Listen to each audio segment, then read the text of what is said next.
Estamos con las metas bíblicas de la edificación. Dijimos que eran, ¿cuántas? Que eran 4. Que eran 4. Vimos, me alargué un poquito la semana pasada.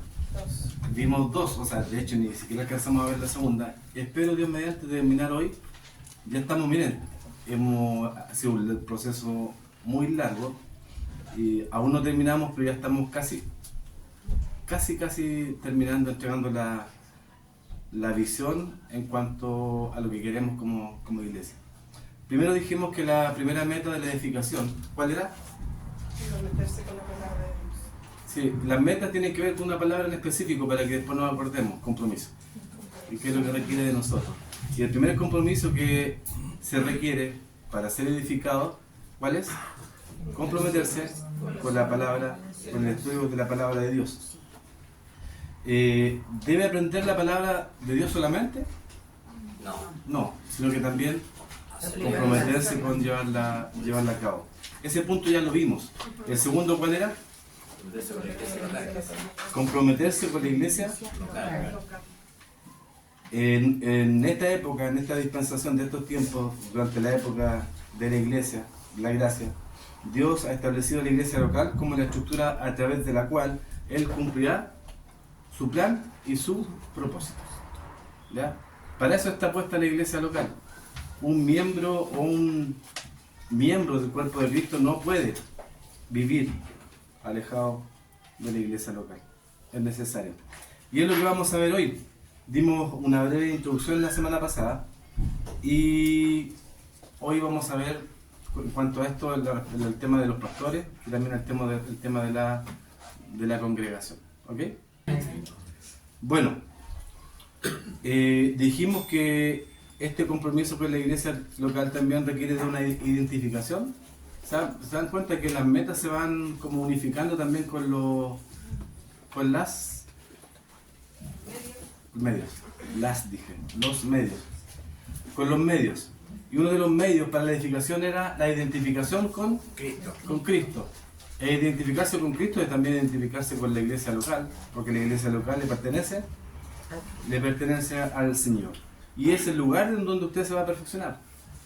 No tan solo en conocimiento, sino que como también llevar a la práctica todo lo que el Señor demande de nosotros. Hay dos formas de identificarse la iglesia local con el Señor. La primera, ¿cuál es? Una forma práctica. Congregarse. Sí, lo hicimos atrás en el patio. El bautismo. ¿Sí? El bautismo es una declaración pública de nuestra nueva vida en Cristo. Eso es. O sea, decir abiertamente, no tan solo a la congregación, que son testigos, sino que al mundo entero, yo he decidido seguir a Cristo, soy un hijo de Dios. Y no tengo vergüenza de gritarlo a los cuatro vientos. En el fondo es eso. Es eso. Y la iglesia local es testigo de esa identificación del nuevo creyente con Cristo. ¿Okay? ¿Alguien no se ha bautizado acá? ¿Todos están bautizados? Sería bueno que meditaran en eso. Ya cuando el tiempo empieza un poco a mejorar, ya tenemos postulantes para bautismo. ¿Ya? Y la otra forma de identificarse con Cristo también en la iglesia local, ¿cuál es? ¿El servicio? La semana pasada lo hicimos, ¿cierto? ¿No? Santa Cena. La Santa Cena. ¿Ya? Cada vez que celebramos la Cena del Señor, otra declaración pública de que estamos a cuentas con el Señor. ¿Ya? Una declaración pública de que estamos a cuentas con el Señor. De que nuestro caminar con el Señor está bien. Por eso es importante, creo yo, es una buena práctica tomar la Santa Cena por lo menos una vez al mes. Así damos la oportunidad para ponernos a cuenta con el Señor, para ponernos a cuenta también con nuestros hermanos si que hay algún problema. ¿Cierto? Mucho de lo que a veces dejamos pasar cosas. A veces pensamos solamente en las diferencias que pueden haber entre un hermano y otro. Pero recuerda también que tu hermano es tu esposa. O tu hermana o tu hermano es tu esposo. Y a veces, muchas veces tomamos la cena del Señor también no arreglando problemas también que tienen que ver con el matrimonio. Se dan cuenta que a veces no pensamos en eso, ¿no? Como que lo damos Por hecho, estamos tan acostumbrados a esta vida del matrimonio que a veces lo damos por sentado. Pero también en la Cena del Señor es una oportunidad también para que nosotros como matrimonio podamos también arreglar nuestra diferencia. ¿Okay? Y para eso la iglesia local es importante, ¿no? Amén. Claro que es importante. Para ser un discípulo tiene que comprometerse con la iglesia local. Pero no tan solo eso, sino que para también hacer discípulos es necesario exhortar a otros creyentes para que también puedan ellos ser edificados y crecer. Dije, cuando nos congregamos, cuando nos reunimos como iglesia local, hay dos cosas que suceden, que son importantes. La primera, que tiene que ver con este personaje que está parado delante de usted. Dios ministra a la congregación a través del pastor o de los pastores de esa congregación. Acompáñenme por favor a Hechos capítulo 20. Hechos capítulo 20. 28 al 32. ¿Ahora sí? Sí. Perdón. Por tanto, mirad por vosotros y por todo el rebaño en que, ¿quién? Espíritu Santo. El Espíritu Santo, o sea Dios, os ha puesto por obispos. ¿Para qué? Para apacentar. Para apacentar la iglesia del Señor, la cual Él ganó por su propia sangre. Qué interesante y qué importante es esa frase que se pone ahí en medio de la función de la responsabilidad de los pastores, para que al pastor le quede claro que la iglesia no le pertenece. Que ahí dice, el cual Él ganó por su propia sangre. ¿Ya? El pastor tiene una responsabilidad dentro de la congregación, pero la iglesia no le pertenece, porque le pertenece al Señor. ¿Ok? Porque yo sé que después de mi partida entrarán en medio de vosotros lobos rapaces que no perdonarán al rebaño. Y de vosotros mismos se levantarán hombres que hablen cosas perversas para arrastrar tras sí a los discípulos. ¿Puede pasar esto dentro de nuestra congregación? Sí. Claro que sí. Claro que sí. Y es por eso que estamos enseñando, estamos preparando, estamos enseñando la palabra de Dios de tal manera que usted esté plenamente consciente, pueda discernir cuando se levante en medio de nosotros alguien que quiera perturbar la salud espiritual de la iglesia local. ¿Ok? Porque a veces el pastor puede estar divagando, pero usted va a estar atento y decir, oiga pastor, ¿sabe que hay un detalle? Sí, tiene razón. Y yo también tengo que ser lo suficientemente humilde para aceptar también los consejos de los demás. Por eso, gracias a Dios, está el hermano Flavio, está Felipe, está el Nico, que a mí me han ayudado mucho, muchísimo, a tomar decisiones que no han sido fáciles, pero el Señor lo ha puesto ahí para ayudarme en eso. Y doy gracias a Dios por eso. Amén. Dice, y de vosotros mismos se levantarán hombres que hablen cosas perversas para arrastrar tras sí a los discípulos. A los discípulos. Por tanto, velad, acordándoos que por 3 años de día y de noche no he cesado de amonestar con lágrimas a cada uno. ¿No ha cesado de qué? Amonestar. De amonestar. Con lágrimas a cada uno. Y ahora, hermanos, os encomiendo a Dios, ¿y a qué? Y a la palabra. Os encomiendo a Dios y a la palabra.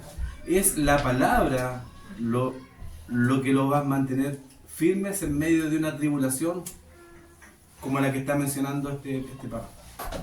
Cuando se levante alguien que quiera perturbar la salud espiritual de la iglesia local. Cuando alguien quiera entrar con una falsa doctrina de la iglesia. Ahora, en esto debemos ser sumamente claros. Tenemos mucho tiempo, si Dios lo permite, para enseñar con respecto a muchas doctrinas que están de moda, llamémoslo así hoy en día. Pero lo importante, lo que usted tiene que enfocarse, son en las doctrinas fundamentales. En eso no debe haber ni sombra de variación. Cristo es Dios, por ejemplo, la Trinidad, el Espíritu Santo, la seguridad de salvación, la palabra de Dios es inspirada, doctrinas elementales. ¿Quién es Dios? ¿Ok? Dije, y ahora hermanos os encomiendo a Dios y a la palabra de su gracia, que tiene poder para sobreedificaros y daros herencia con todos los santificados.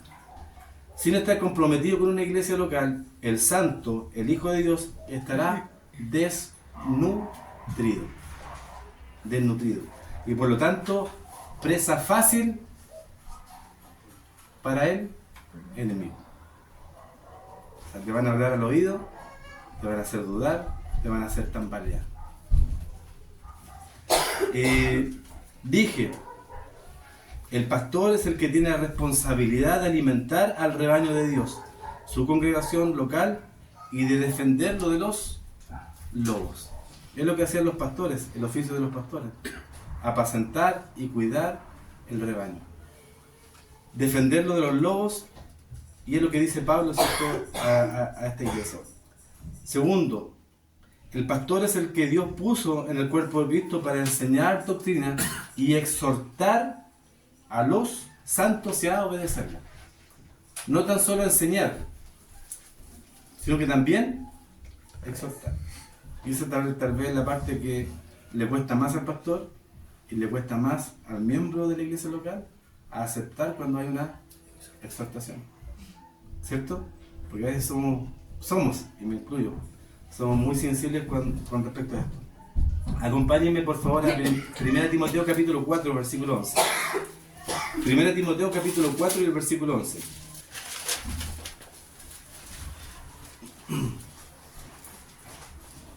Segunda de Timoteo capítulo 3 y el versículo 15.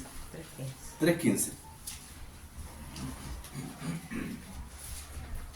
¿Estamos ahí? Sí.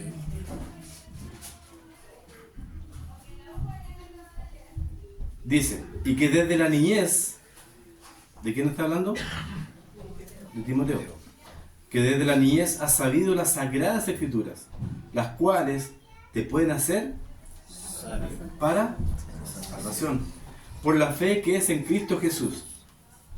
Toda la escritura es inspirada por Dios y útil para enseñar, para redarguir, para corregir, para instruir en justicia, a fin de que el hombre de Dios sea enteramente preparado. ¿Perfecto? Para que sea perfecto, enteramente preparado para toda buena obra. Segunda Timoteo capítulo 3, el 15 leí, ¿cierto? Sí. Y el capítulo 4, versículo 5. 4:1 mejor. Capítulo 4, versículo 1, estamos ahí mismo. Te encarezco delante de Dios y del Señor Jesucristo, que juzgará a los vivos y a los muertos en su manifestación y en su reino. ¿Qué cosa? ¿Qué encarece? Te encarezco, ¿qué cosa? Que prediques la palabra, que instes a tiempo y fuera de tiempo, redarguye, reprende, exhorta con toda paciencia y doctrina. No cosa que se me va a ocurrir. ¿Ah? No enojado. Dice, porque vendrá tiempo cuando no sufrirán la sana doctrina, sino que teniendo comezón de oír, se amontonarán maestros conformes a sus propias concupiscencias, sus propios deseos carnales, y apartarán de la verdad el oído y se volverán a las fábulas. Pero tú, sé sobrio en todo, soporta las aflicciones, haz obra de evangelista, cumple tu ministerio. Cuando vuelvo a leer esto, como que cada vez me pongo más chiquitito, con la tremenda responsabilidad que conlleva estar a cargo de una iglesia. ¿Sí? Es sumamente difícil. Y ahora ya en el 28 cumplimos 2 años como iglesia bautista piedra angular, pero el proceso tal vez ha sido un poco más largo y no ha sido fácil, ¿cierto? Para ninguno de nosotros. En lo personal sigo luchando. Yo creo que hasta que me muera voy a seguir luchando con esto. No con el llamado, sino con el entorno que quiere debilitarnos, que quiere destruirnos, desanimarnos. Y yo sé que también, tal vez, los líderes también han luchado con eso. Sus esposas, su familia, la congregación completa. Pero, cuando veo a la iglesia, cuando veo lo que sucede ayer en una actividad, cuando veo que se saludan, que no tienen problema en saludarse 2 veces, porque llegan en la mañana, ¿cierto? Se saludan y los instamos a que se saluden, pero ya todos se han saludado. Cuando veo eso, cuando vemos eso, es una inyección de aliento para nuestra alma, para seguir adelante. Amén. Amén. Además, bajo un liderazgo bíblico, la iglesia local proporciona la estructura necesaria para la disciplina, para la corrección de los santos. Y esto es necesario. Tal vez hasta el momento no ha sido necesario ejercerla, pero cuando se ejerza, debe de generar o debemos de esperar que la congregación, que los hermanos demuestren y tengan un corazón humilde con respecto a eso. Y eso habla de la madurez también. Porque ¿qué es lo que hace un creyente inmaduro? Cuando el pastor tiene que corregirlo. Dios mediante, yo siempre le pido al Señor, si es que tengo que corregir a alguien, que lo haga con amor. Que le haga ver las cosas con respecto a la Escritura, pero que lo haga con amor. No con arrogancia, como poniéndome por sobre los demás, sino que al contrario, siempre dispuesto a ayudar y entendiendo que también cuando hay corrección, cuando hay disciplina, debe de haber necesariamente restauración. A veces algunos pastores ejercen solo disciplina, les gusta corregir, les gusta disciplinar, cortar cabezas y después dejan a la oveja a la deriva. Eso no es correcto. No es correcto. ¿Debe haber corrección? Claro que sí. ¿Debe haber disciplina cuando es necesario? Claro que sí. Inclusive la Biblia explica que al que persiste en pecar deliberadamente hay que exponerlo públicamente cuando él no se ha arrepentido. Es lo que dice la Escritura. Pero también ese hombre, esa mujer, Dios mediante, me gustaría que nunca fuera ese el caso en nuestra iglesia. Pero aunque sea así, ese hombre o esa mujer necesita también restauración. Ahora, ¿qué es lo que hace un creyente inmaduro cuando es corregido, cuando es disciplinado? Un creyente inmaduro se aleja. Se aleja. Ojo con eso, miren. Cuando un creyente es disciplinado, cuando es corregido con la palabra de Dios, y la palabra de Dios dice lo correcto, ¿qué debe hacer un creyente maduro? Aceptar la corrección. Aceptar la corrección. Y yo también me puedo equivocar.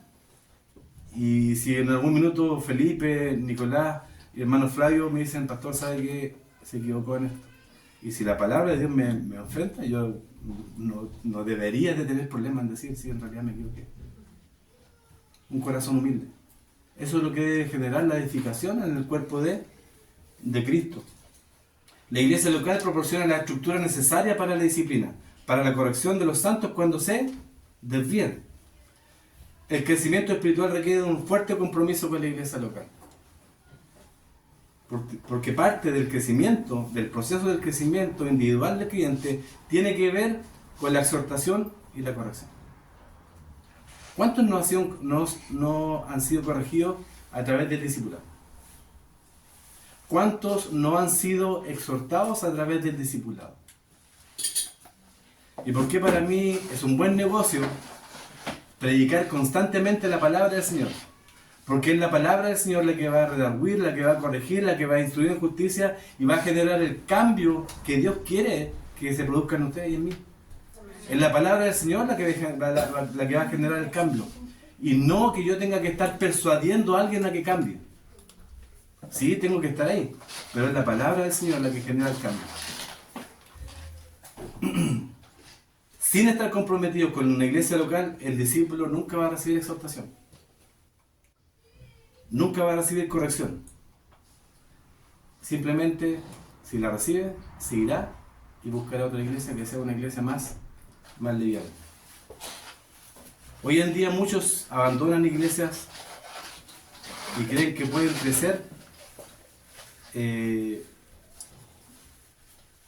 pueden ser edificados escuchando mensajes en línea, conectándose a iglesias online, que es tal vez dentro de la necesidad que se generó en la pandemia, fue una buena herramienta, ¿sí? Sí. Que también la ocupamos y que muchos la siguen ocupando, pero ojo con eso, porque seguir iglesias online no lo va a edificar de la mejor manera, porque es aquí donde usted va a crecer, es aquí donde usted va a madurar, compartiendo con los creyentes, abrazando a su hermano en Cristo, mirando el sufrimiento de su hermano, compartiendo y viviendo en carne propia lo que significa ser parte de una iglesia de Dios.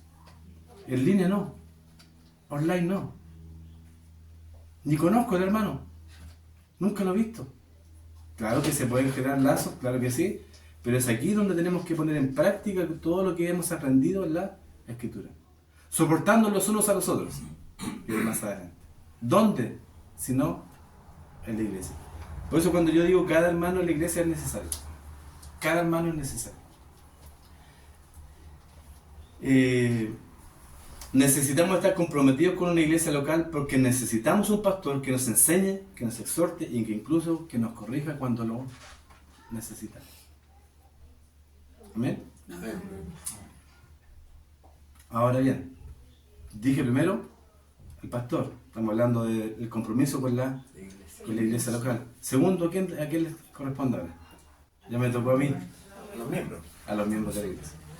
¿Ya? 1 Corintios capítulo 12, versículo 27. Si alguien lo puede leer, por favor. 1 Corintios capítulo 12 y el versículo 27. Y si es que alguien puede leer Romanos capítulo 12, versículos 4 y 5. Porque de la manera en que un cuerpo tenemos muchos miembros, pero no todos los miembros tienen la misma función. Así nosotros, siendo muchos, somos un cuerpo en Cristo, y todos miembros los unos de los otros. Gracias. Aquí hay dos versículos, ¿cierto?, que hablan un poco de lo mismo, pero hacen una diferencia en cuanto a la... no sé, a ver, ¿cómo lo explico? O mejor los dejo a ustedes. ¿Qué diferencia ven en estos dos pasajes? Con respecto a la iglesia local, estamos hablando de los miembros de la iglesia local. El primero dice, se los leo, para que vayan pensando. 1 Corintios 12, 27 dice, vosotros, pues, sois el cuerpo de Cristo, y miembros cada uno en particular. Romanos capítulo 12, versículos 4 y 5 dice, porque de la manera que en un cuerpo tenemos muchos miembros, pero no todos los miembros tienen la misma función, así nosotros somos siendo muchos, somos un cuerpo en Cristo, y todos miembros los unos de los otros. Hay una palabra clave que marca la diferencia. Los dos están hablando del cuerpo de Cristo, ¿no? Sí. Pero hay marcada una diferencia en una palabra. ¿De que no todos tienen la misma función? Sí y no. Es algo más general. ¿La función? No, más general. Muchos. Nosotros. Exacto. La iglesia local. Exacto. Bien. A ver, ¿cómo? Vosotros, nosotros. Un pasaje habla de la iglesia local y el otro pasaje habla de la iglesia General. universal, ¿ya? Que son todos los creyentes de todo el mundo. Nuestros hermanos en Cristo que son parte de otras congregaciones. ¿Cuál es cuál? Cuando habla de vosotros, está hablando de Los demás. vosotros, pues sois el cuerpo de Cristo, miembros cada uno en particular. Está hablando de la iglesia local. Y en Romano está hablando de la iglesia universal. ¿Ya? No quería pasarlo por encima nada más porque es tan solo un detalle, pero sí es importante porque mencionarlo, porque algunos dicen que no, yo soy miembro de la iglesia universal y no necesito congregarme, no necesito ser parte de una iglesia local. Pero es la iglesia local la que Dios estableció para que usted y yo podamos desarrollarnos, podamos equiparnos y podamos cumplir el plan y el propósito de Dios en este mundo. Los miembros de una iglesia local, énfasis añadido en la palabra vosotros, porque no es nosotros en este contexto, ¿cierto? Son miembros de un cuerpo y están unidos de una forma única. Los creyentes de Romanos capítulo 12, la iglesia universal, usa el pronombre nosotros, no vosotros, para referirse a los miembros del cuerpo de Cristo. Esta iglesia universal no se manifestará hasta que todos los miembros estemos juntos en el arrebatamiento y en la resurrección. O sea, andamos todos por aquí y por allá.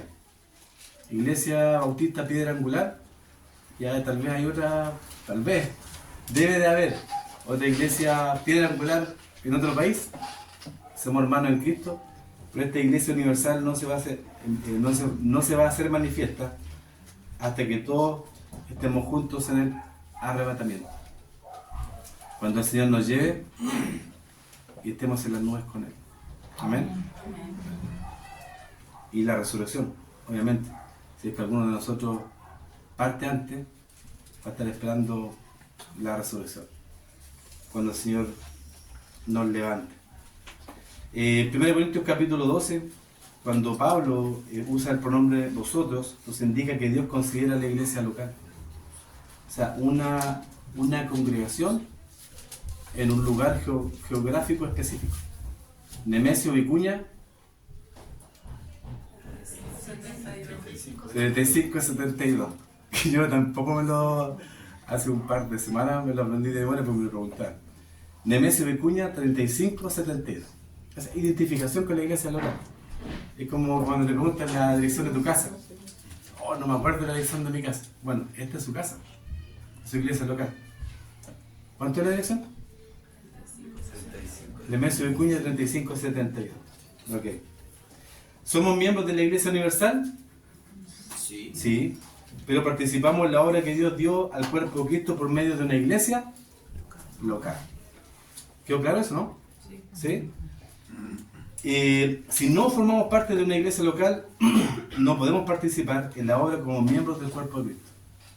Porque tenemos que desarrollarnos. Miren, 1 Corintios capítulo 12 y el versículo 7.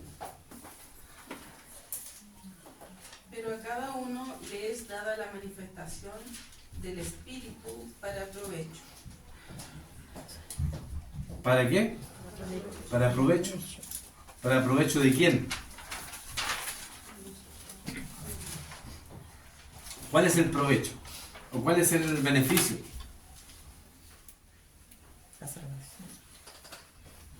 Hoy en día, tal vez de forma sarcástica, puedo decir que para beneficio de los pastores, muchas iglesias, que utilizan a las ovejas para su propio beneficio, para su propio beneficio. Pero ¿de qué está hablando acá? ¿Para provecho de quién? De la edificación del cuerpo de Cristo. Exacto. El Espíritu se manifiesta a través de los miembros de una iglesia local. Cuando nos reunimos como cuerpo local para la edificación. 1 Corintios 14, 26. 1 Corintios capítulo 14 y el versículo 26. ¿Qué hay pues, hermanos? Cuando os reunís, cada uno de vosotros tiene salmo, tiene doctrina, tiene lengua, tiene revelación, tiene interpretación. Bueno, eso no da para otro estudio, pero lo importante es lo que viene acá. Hágase todo para edificación. O sea, ¿quién es beneficiado dentro de la iglesia local? Ahora no sabes si decir vosotros o nosotros. Nosotros, como iglesia local. ¿Usted no se beneficia? Como que te voy a decir. Claro que sí. Yo me beneficio. Me están mirando raro. Cuando usted me abraza, yo me beneficio. Cuando llego aquí a la iglesia, me beneficio. La iglesia local es como un oasis.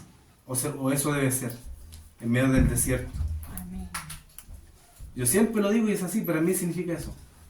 En lo personal, no sé para usted. Es aquí cuando le entrego todas mis cargas al Señor.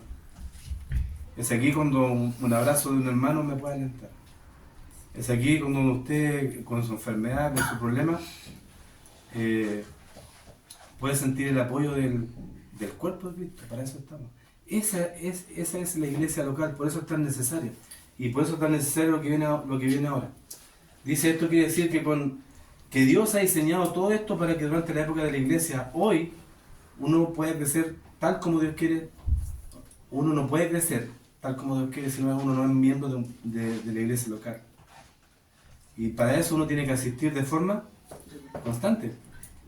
El santo debe comprometerse con ser miembro de una iglesia local para crecer en Cristo de tal como Dios quiere.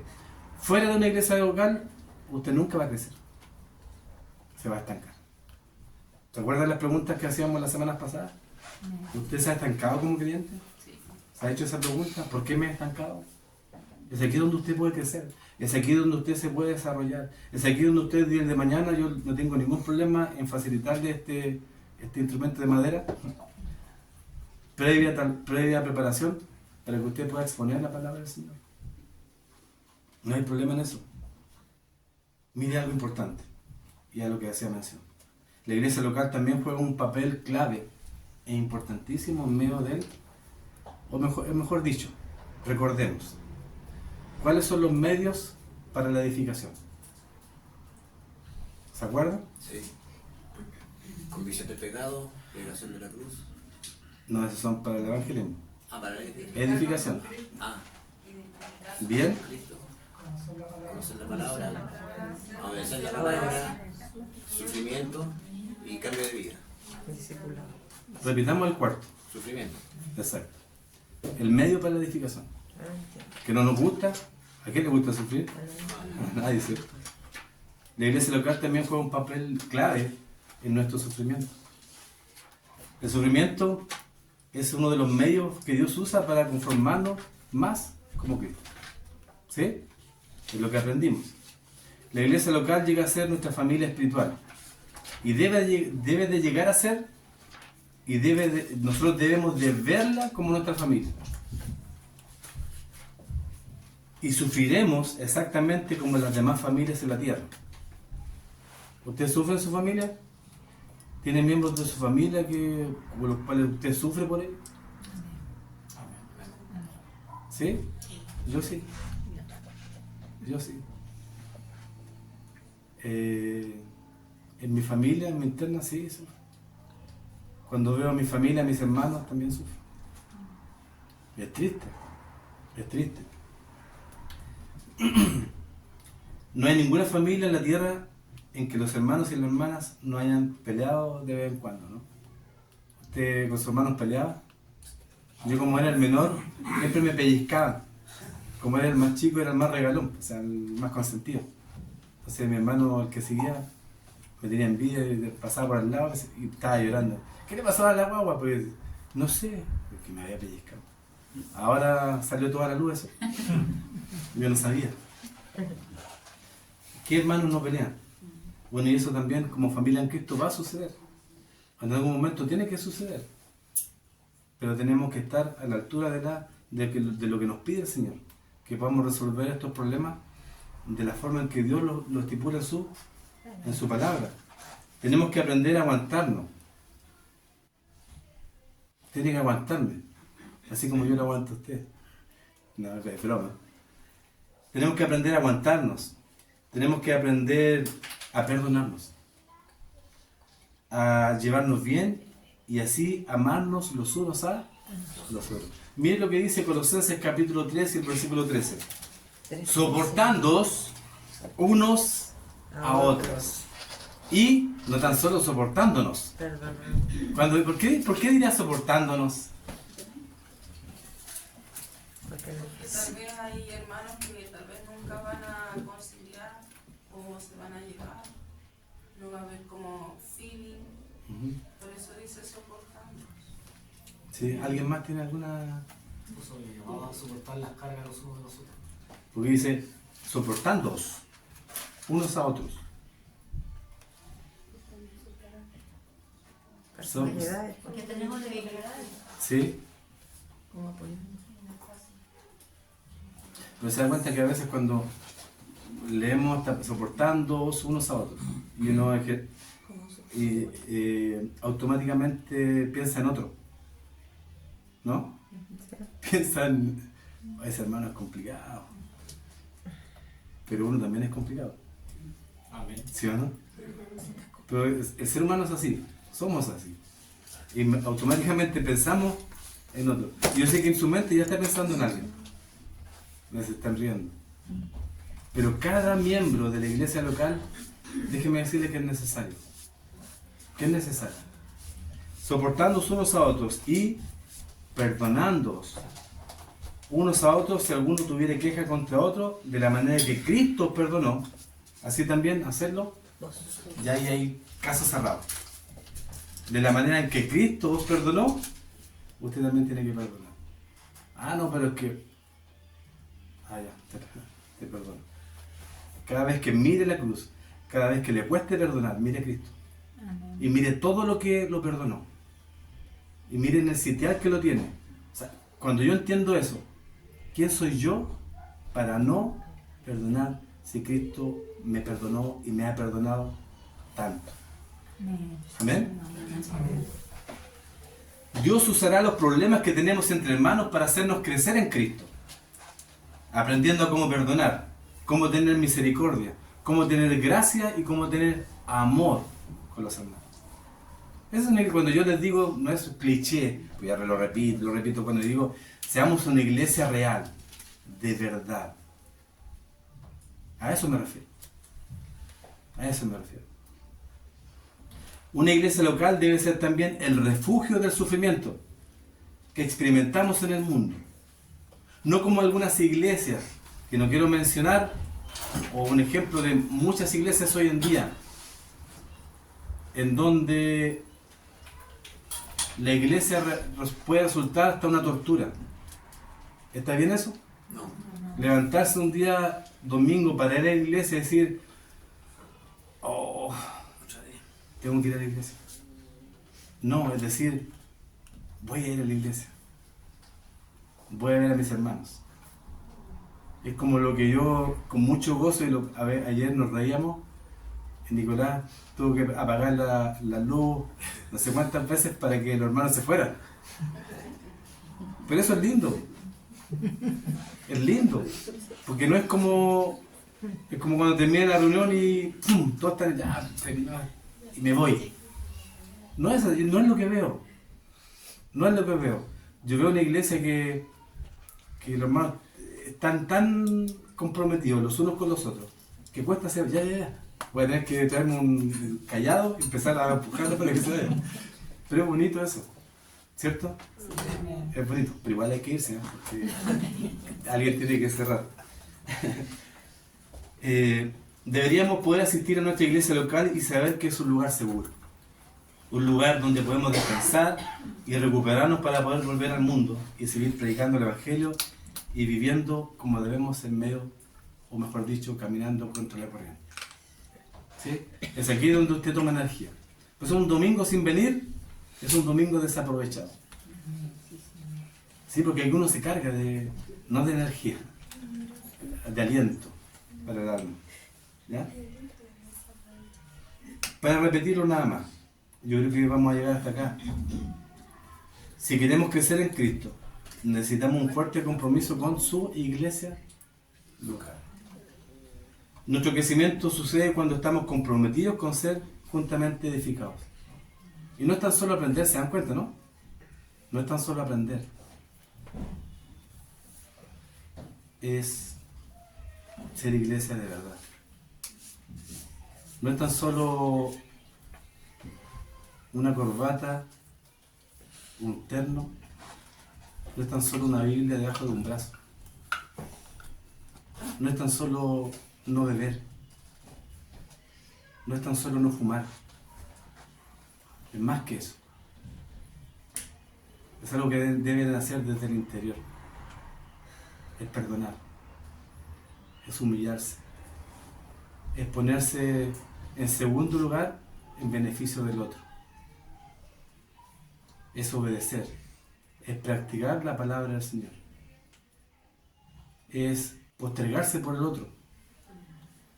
Es servir al otro. Es ver lo gratificante que es tal vez ver a Augusto, ver al hermano Flavio, hermana Isabel, y decir, preguntarse, ¿y estos hermanos en qué momento se van a cansar de servir? porque de verdad que tienen un don de servicio. Eso es ser iglesia. Eso es lo que queremos construir. Y eso es lo que estamos construyendo. Y quisiera, en lo personal, no tener que exhortar y corregirlo seguidamente, sino que sea el día domingo en donde usted pueda, con humildad de corazón, analizar cada palabra del Señor a través de la Escritura y ver en qué puedo cambiar, en qué puedo mejorar, o más bien en qué me puedo comprometer con la iglesia local para que podamos ser mejor. Efesios capítulo 2, versículos 19 al 22 dice: así que ya no sois extranjeros ni advenedizos, sino conciudadanos de los santos y miembros de la familia de Dios, edificados sobre el fundamento de los apóstoles y profetas, siendo la principal piedra del ángulo Jesucristo Mismo. piedra angular, en quien todo el edificio bien coordinado va creciendo para ser un templo santo en el Señor, en quien vosotros también sois juntamente edificados para morada de Dios en el Espíritu, juntamente edificados, en conjunto. ¿Ok? Efesios capítulo 4, versículo 16. Efesios capítulo 4, versículo 16. De quien todo el cuerpo bien concertado y unido entre sí por todas las coyunturas, que se ayuda mutuamente, según la actividad propia de cada miembro. Cada miembro es importante. Cada miembro en particular es importante.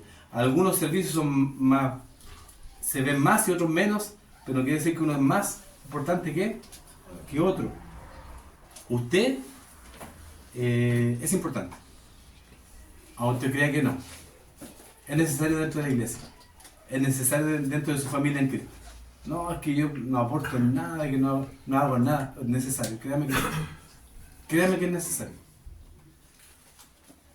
De quien dije todo el cuerpo bien concertado y unido entre sí por todas las coyunturas que se ayudan mutuamente según la actividad propia de cada miembro, recibe su crecimiento para ir edificándose en amor.